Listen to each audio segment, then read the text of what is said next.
America's energy landscape is indeed changing for the better, creating opportunities for jobs, economic growth, energy security, and an enhanced standing around the world. But this bright energy future is far from guaranteed. Federal laws and regs that are stuck in the past could devastate newfound opportunity, in addition to an administration that sometimes seems more intent on rewarding a handful of environmental activists, allies, rather than capitalizing on our new energy abundance that certainly would create jobs and stimulate the economy for the benefit of all. According to CRS, America has the largest fossil fuel reserves of any nation on Earth, and estimates keep growing because of technological advances. At the same time, the global demand for energy is on the rise. According to the World Bank, more than 1.2 billion people, that's B as in big, 17% of the world's population, are still without access to electricity. So when you put two and two together, the U.S. has the potential to become the world's preeminent supplier of affordable and reliable energy.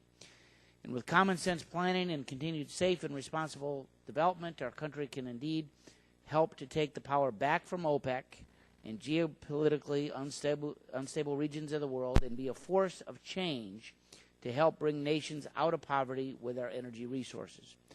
We're already seeing increased exports of coal. Rapidly rising domestic natural gas production is likely to become the next American-made energy source to reach the global market.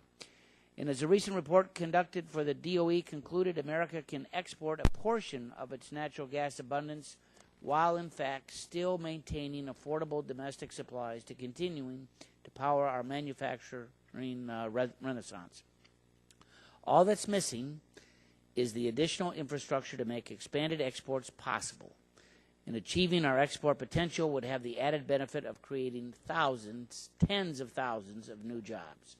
Unfortunately, the buildup of red tape over the last couple of decades has become a real obstacle, especially for the kinds of major projects that will be needed, such as pipelines, ports, and LNG facilities.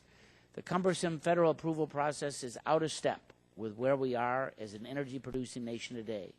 And that's partly due to the ingrained mindset of energy scarcity that has proven slow to change, despite the dramatic and unexpected rise in domestic energy supplies.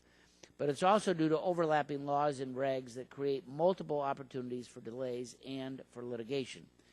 Keystone Pipeline is a perfect example of the kind of project delays that we're talking about. We've been waiting for nearly 5 years for federal approval, and when it comes to the projects necessary to expand exports, thereby increasing jobs, improving our trade balances, we should not have to wait that long.